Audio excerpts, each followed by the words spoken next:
The basic process of body and mind is constantly to seek self-preservation. Everything that people are doing on the planet is just self-preservation. Complicating self-preservation in so many ways, but still self-preservation, isn't it?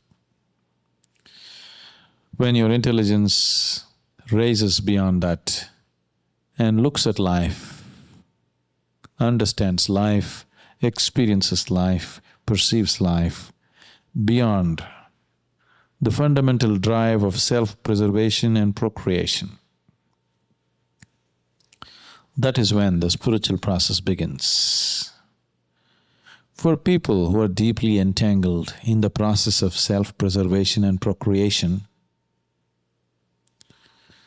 they are not in any great joy, but anybody who looks beyond that, they will always try to pull them down. That's the nature of the world.